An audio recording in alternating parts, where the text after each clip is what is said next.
Hello and welcome to our channel. Today we're going to talk about something that every man wants to maintain, his manhood.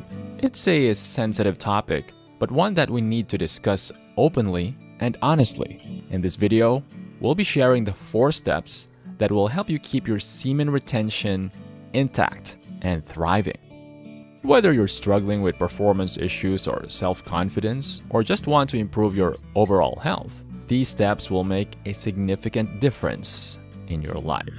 So, sit back, relax, and get ready to learn how to keep your semen retention strong and healthy.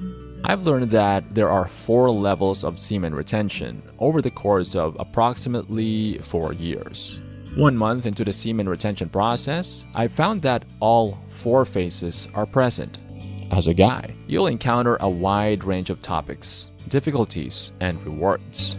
In this video, I'll break down each of these 4 steps in detail so that you may enter into semen retention with full knowledge of what to expect or recognize in your own practice. Temptation and desire at the first stages. Put plainly, you are a guy and you're going to be a horny hound. If you've been hooked on porn for as long as you say you have, then you're about to encounter something you haven't felt before. Rather than accumulating all that sexual energy and then dealing with its consequences, it was being used in a very harmful way. Your first week on the 1-month semen retention trip will be filled with temptations and desires you've never felt before. In this respect, most guys fall short. You're just going to go about your day, seeing your eyes drifting to specific spots as you walk down the street, ride a subway, and meet new people, all while feeling a surge of renewed vitality, thanks to the sexual energy you're not wasting this time, but rather accumulating. There will be an urge to see a preoccupation with female characteristics. The hardest part at this point is telling yourself to keep going, to keep looking at women with no intentions, and to keep pursuing that urge even though you know that life will change drastically once you go over this initial stage. It's also important to try not to be overly critical of oneself.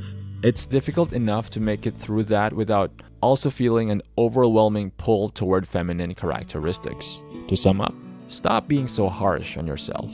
It's okay to enjoy the company of ladies.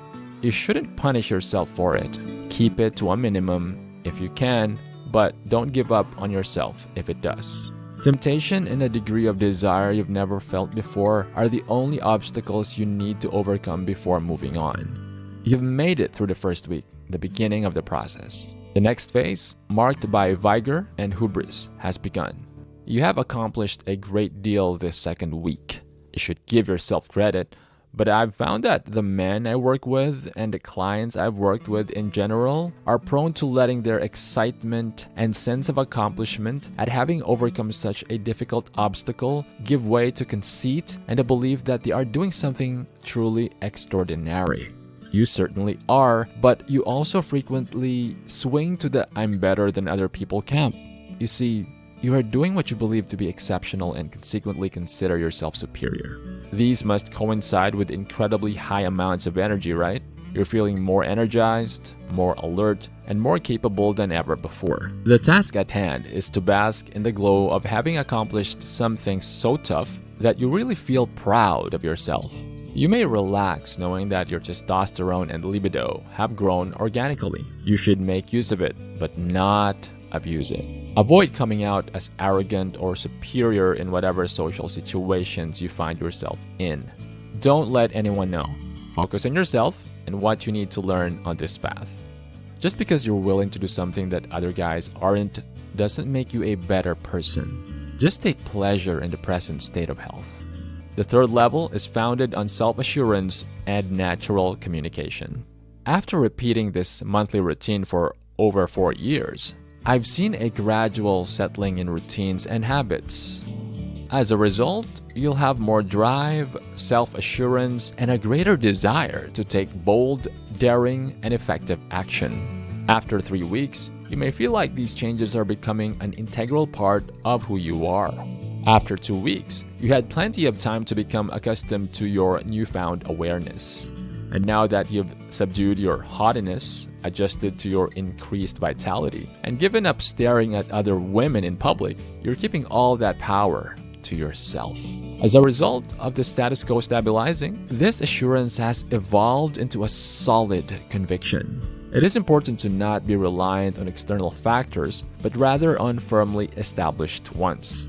Because of this, you can maintain a steady sense of self-assurance no matter what chaos may be erupting around you. Magnificent as it is, the ease with which you may express yourself is, in my opinion, one of the greatest gifts of NoFap and semen retention in general. The intriguing part comes when you realize that being yourself doesn't need any effort at all, regardless of where you are or what's going on around you. You used to be able to catch on to the expectations and preferences of others, but now you can't even catch that. You're just speaking whatever's on your mind. You're only following your own desires. What you have to say comes out of you naturally. One of the greatest advantages of keeping your sperm is the chance to view oneself in this way. This third week must be the beginning of something extraordinary, right? Thankfully, we're starting to see some stability return. Your focus is gradually shifting inside. By focusing on who you are rather than how well you are doing in comparison to others, you open the door to a world of possibilities. As you begin to care more about yourself, as your sense of self-worth grows, and as you get more comfortable expressing yourself in public, you will find that you attract more and more of what you focus on. And this is what a lot of males talk about, right? Weird things start to happen when semen is retained. Women become more interested in you, more eyes are on you, and even pets in your early years show nothing but enthusiasm and positivity for you. These more out-of-the-ordinary occurrences are, in fact, not that unusual. All it takes is learning how to channel your pent-up male energy and realizing that you don't need to look elsewhere to be satisfied. Simply put, you're drawing it within. And it's precisely at this point, when your attention and focus are wholly on yourself, that you begin to attract like a magnet anything and everything that comes your way. Hence, this third week and this third phase are when things start to get very fascinating and where things start to settle down a little bit. Congratulations on reaching the fourth stage or fourth week of your journey. Getting into the spiritual realm is the next step. You've now had exposure to the more superficial difficulties and rewards. There's the elevated state, the magnetism, the increased favorable responses to your existence, but there's also the dangers of hubris and temptation, right? And gradually moving within rather than outside. You've been here through it all. An intriguing aspect of this phase is that it is at this point that you have mastered semen retention, right? The longer you spend in the last stage, the more it becomes a part of who you are. Lastly, isolation is a problem in this last phase. Having moved past the novel and thrilling beginning stages, your out-of-the-ordinary behavior is now accepted. You are unique in that you are able to manage your strongest sexual drives and impulses. Also, on this last level, you may struggle with feelings of isolation as you become further cut off from the rest of civilization. I take it that you are escaping a widespread compulsion. You're introspecting more these days as a result of what's happened to you. And it's extremely lovely if the process causes you to spend more time alone with yourself, your profession, and your mission as you work and push forward rather than socializing with people. You may experience isolation as a negative side effect and a test of your social skills. Another way in which this final phase is spiritually significant is because it is the last. And it's up to you to figure out how long you want to stay there. I highly recommend continuing on past this point if you're struggling with significant issues and want to find solutions. I would suggest going back unless you have a firm grasp on your destination and know exactly what to accomplish. You should stop retaining sperm that month, start fresh, and work on establishing your own regular habit and rhythm. Hence, a guy in his 20s may expect to wait a week. A man in his 30s can expect to wait 2 weeks, and a man in his 40s can expect to wait a month. There are some recommendations from traditional Chinese medicine that I find to be quite useful. It all comes down to you in the end. You have to develop your own method here. Nobody else is like you. But at this time, sir, please accept my hearty congratulations on reaching this remarkable milestone. Semen retention, or keeping some of a man's sperm for later use, isn't some trendy new thing. The ancient spiritual practice of Taoism in China is the source of this idea.